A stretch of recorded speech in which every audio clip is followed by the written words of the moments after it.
আজকের কবি মহাসম্মেলনের এই মুহূর্তে মহাগ্রন্থ পবিত্র কোরআন হাদিসের আলোকে অত্যন্ত গুরুত্বপূর্ণ আলোচনা আসছেন আজকের কবি মহাসম্মেলনের দাওয়াতি মেহমান মুফাসসিরে কোরআন হাফেজ হযরত মাওলানা শরীফুল ইসলাম গাজী সাহেব জামিয়া মাদানিয়া বাড়িধারা গুলশান ঢাকা।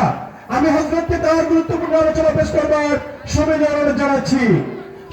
মোহতারাম হাজরিন, আমি আপনাদের সামনে পবিত্র কালামুল্লাহ শরীফ থেকে সূরাত বনী ইসরাঈল থেকে একটি আয়াত তেলাওয়াত করছি। সেই আয়াতটি হচ্ছে وَقَضَى رَبُّكَ أَلَّا تَعْبُدُوا إِلَّا إِيَّاهُ وَبِالْوَالِدَيْنِ إِحْسَانًا। তোমার প্রভু তোমাদেরকে নির্দেশ দিচ্ছেন যে তার ইবাদত ছাড়া তোমরা আর কারো ইবাদত বন্দেগী করো না।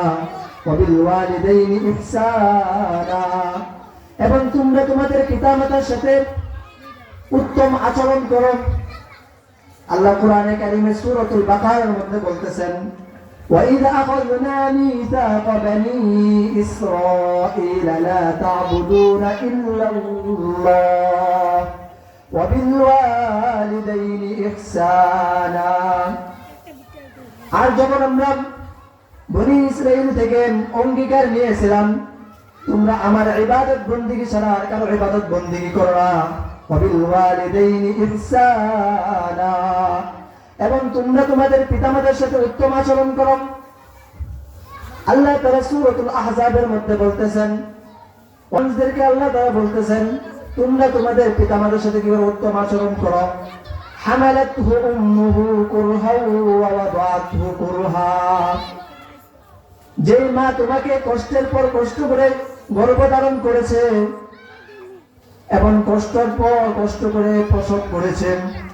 আল্লাহ তাআলা কুরআনে কারীমের অসংখ্য অগণিত জায়গার মধ্যে তার ইবাদত বন্দেগী করার পর দিয়েই পিতা মাতার সাথে উত্তম আচরণ করার জন্য বলতেছেন। এই মুসলমানি ভাইরা আমার, পর্দার আড়ালের মা ও বোনেরা আমার, কথাগুলো ভালো করে বুঝবেন এবং দিল দিয়ে শুনবেন। আল্লাহ তাআলা এই সমস্ত আয়াত দ্বারা এটাই বোঝাতে চাচ্ছেন যে হক হচ্ছে দুই প্রকার।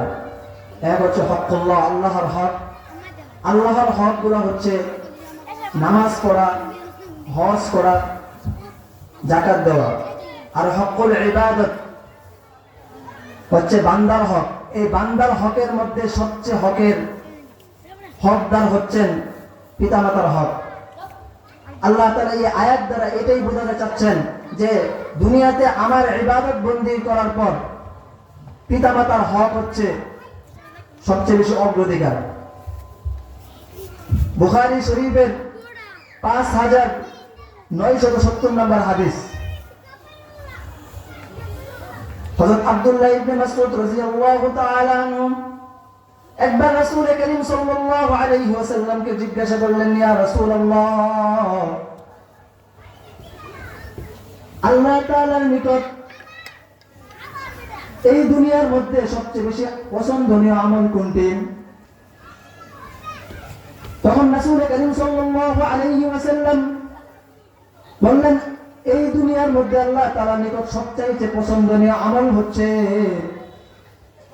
5 ওয়াক্ত নামাজ জামাতের সহিত আদায় করা হচ্ছে আল্লাহ তাআলার নিকট সবচেয়ে পছন্দনীয় আমল।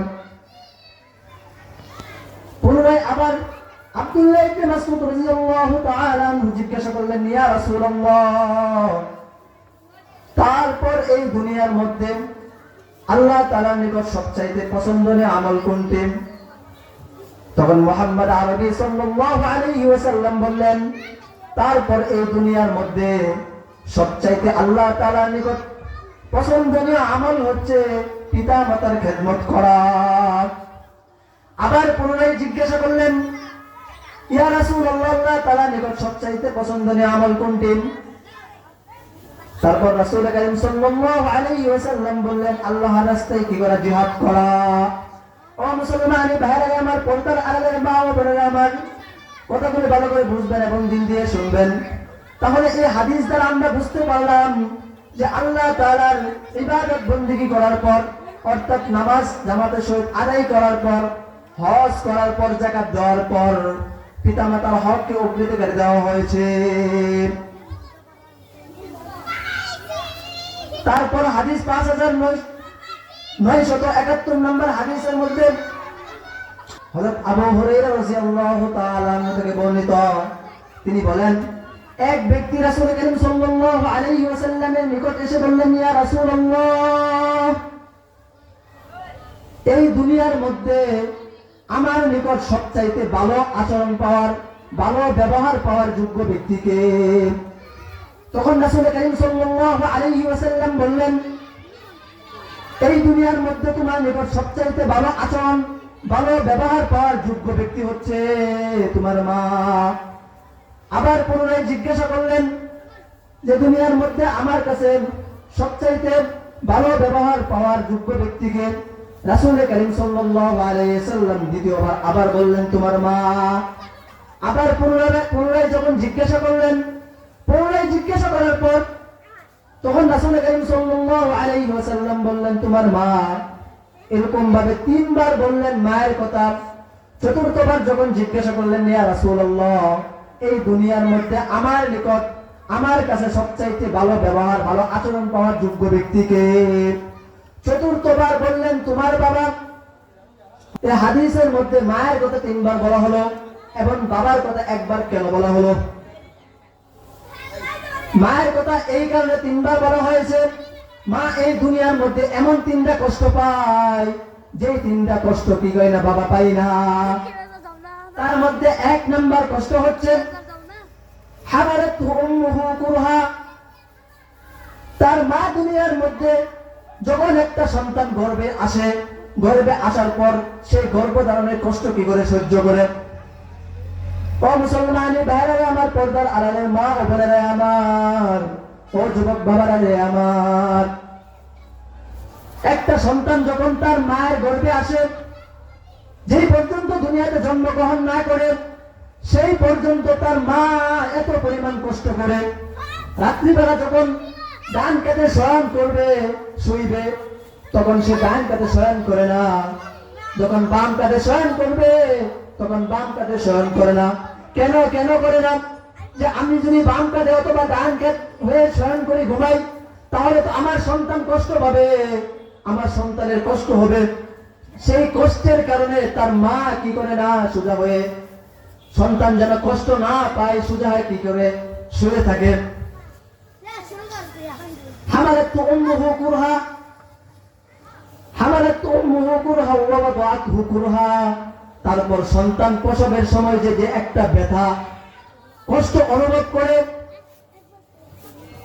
ডাক্তার বলতেছেন tooth pain is very dangerous, liver pain এবং ডেন্টাল পেইন। পৃথিবীর বুকে এমন 2টা ব্যথা রয়েছে, যে 2টা ব্যথা সবচেয়ে বেশি মারাত্মক। তার মধ্যে একটি ব্যথা হচ্ছে দাঁতের ব্যথা, আরেকটি ব্যথা হচ্ছে সন্তান প্রসবের ব্যথা। একটা সন্তান যখন দুনিয়াতে জন্মগ্রহণ করবে, তখন সেই জন্মগ্রহণ করার সময় তার মায়ের যে একটা সন্তান প্রসবের একটা ব্যথার যন্ত্রণা হয়, সেই ব্যথার যন্ত্রণা কতটুকু মারাত্মক শুধু একটা মা বলতে পারবে, আর কেউ বলতে পারবে না। 3 নাম্বার হচ্ছে সন্তান যখন দুনিয়াতে জন্মগ্রহণ করে, জন্মগ্রহণ করার পর 2 বছর যখন তাকে দুধ পান করানো হয়, এই 2 বছর দুধ পান করানো অবস্থায় তার মা কোনো কাজ করতে পারে না। অর্থাৎ অনেক সময় বিভিন্ন জায়গায় যাইতে হয়, বাপের বাড়ি যেতে হয় অথবা ভাইয়ের বাড়ি যাইতে হয়, কিন্তু সন্তান রেখে সে কিভাবে যাবে? সেই সন্তান রেখে গেলে তো সন্তান কষ্ট পাবে, এই কারণে তার মা কি করে কষ্ট করে। 1 নাম্বার কষ্ট, সন্তান যখন দুনিয়াতে জন্মগ্রহণ করে তখন একটা কষ্ট, যখন সন্তান পেটে থাকে তখন একটা কষ্ট, যখন দুধ পান করানো হয় তখন এই 3টা একটা কষ্ট। এই 3টা কষ্ট মা পায় কিন্তু বাবা পায় না। এই কারণে এই হাদিস শরীফের মধ্যে, বুখারী শরীফের হাদিস শরীফের মধ্যে এই কথাই বলা হচ্ছে যে মা 3টা কষ্ট করার কারণে মায়ের কথা 3 বার বলা হয়েছে, আর বাবা কষ্ট পায় না কারণে বাবার কথা 1 বার বলা হয়েছে। ও মুসলমান ভাইরা আমার, পর্দার আড়ালের মা ও বোনেরা আমার, ও যুবক বাবারা আমার, আজকে আমরা আমাদের পিতামাতার সাথে এমন খারাপ আচরণ করি, যেই পিতামাতা এত কষ্ট করে আমাদেরকে দুনিয়াতে জন্মগ্রহণ করার পর, যেই বাবা মাথার ঘাম পায়ে ফেলে সকাল থেকে সন্ধ্যা পর্যন্ত ছেলেকে আজকে শিক্ষা শিক্ষিত বানাই, আজকে ছেলেকে এত পরিমাণ শিক্ষিত বানাই, ছেলে মানুষের কাছে দাম পায়, কিন্তু ভারাক্রান্ত হৃদয়ে বলতে হচ্ছে আজ আমাদের সমাজের মধ্যে এমন যুবক ভাইরা আছে, কিছু কিছু যুবক ভাইরা আছে, তারা তাদের পিতামাতার সাথে এমন খারাপ আচরণ করে, যে খারাপ আচরণ করার কারণে তার মা বাবা কি করে কষ্ট পায়। মুহতারাম হাজিরিন, বুখারী শরীফের 5972 নম্বর হাদিসের মধ্যে বলা হচ্ছে, একবার এক ব্যক্তি রাসূল করিম সাল্লাল্লাহু আলাইহি ওয়াসাল্লামকে বললেন, ইয়া রাসূলুল্লাহ, আমি আপনার সাথে জিহাদে অংশগ্রহণ করতে চাই। তখন রাসূল করিম সাল্লাল্লাহু আলাইহি ওয়াসাল্লাম বললেন, ওগো বান্দা, তোমার বাবা অথবা তোমার মা দুনিয়ার মধ্যে কি বেঁচে আছেন? তখন সেই লোকটি বলল, ইয়া রাসূলুল্লাহ, হ্যাঁ, আমার বাবা মা দুনিয়াতে বেঁচে আছে। তখন আমার রাসূল সাল্লাল্লাহু আলাইহি ওয়াসাল্লাম উত্তর দিলেন, তুমি আমার সাথে জিহাদে অংশগ্রহণ করার চাইতে তুমি তোমার পিতামাতার খেদমত করাই হচ্ছে তোমার জন্য জিহাদ। সুবহানাল্লাহ। মুহতারাম হাজরিন, যাদের পিতামাতা বৃদ্ধ হয়ে গেছে, তারা যদি তাদের পিতামাতার খেদমত করে তাহলে জান্নাত কামাই করতে পারবে। যদি পিতামাতার খেদমত না করে তাহলে জান্নাত কামাই করতে পারবে না। মুহতারাম হাজরিন, আজকে আমাদের সমাজের মধ্যে এমন যুবক ভাইরা আছে যে তাদেরকে যখন বলা হয়, তার মা অথবা তার আব্বু যখন বলে যে বাবারে তুমি একটা বাজার থেকে অমুক জিনিসটা কিনে নিয়ে এসো, তখন সন্তানে বলে যে আমি পারবো না। তখন সে ফ্রি ফায়ার খেলার মধ্যে অথবা মোবাইলের মধ্যে মগ্ন হয়ে যায়। ও যুবক, চিন্তা করে দেখো, আজকে তুমি তোমার যে মা বাবার কথা তুমি শুনতেছো না, এমন একটা সময় আসবে তুমিও বিবাহ শাদী করবে, তোমারও সন্তানাদি হবে। তুমি যদি তোমার মার অবাধ্যাচরণ করো, তোমার বাবার কথা না শোনো, তোমার সন্তানাদি তার চাইতে তোমার সাথে কি করবে? বেশি খারাপ আচরণ করবে। তাই যুবক ভাইদেরকে এবং যাদের পিতামাতা দুনিয়াতে বেঁচে আছে, প্রত্যেককে তাদের পিতামাতার খেদমত করার জন্য তৌফিক দান করুক।